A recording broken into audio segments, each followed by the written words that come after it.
একসময় দেব শুভশ্রী জুটি টলিপাড়ার অন্যতম সেরা জুটি ছিল। কেবল পর্দায় নয়, বাস্তবেও তারা ছিলেন প্রেমের সম্পর্কে।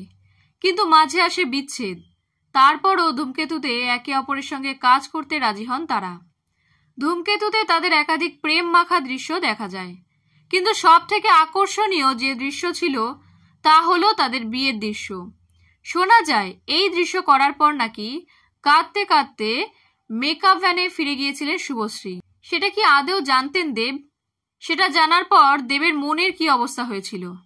এই প্রসঙ্গে নায়ক এক সাক্ষাৎকারে বলেন, আমার মনে নেই, অনেক বছরের পুরনো গল্প। আমার এটাও মনে নেই সত্যি কি জানতাম কেঁদেছে কি কাঁদেনি। মনে হয় শুভশ্রী ভালো বলতে পারবে। কিছু জিনিস কেন হয় সেই মানুষটাও হয়তো জানে না। আবেগ কখন কিভাবে চালিত করে।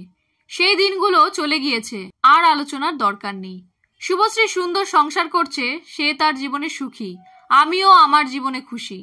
দেব আরও বলেন, আমি অতীতে থাকতে ভালোবাসি না, তার মানে অতীতকে অসম্মান করি তাও না। আমার সামনে এত কাজ, এত মানুষ তাকিয়ে আছে আমার দিকে, কাজে মনোযোগ দিতেই হবে।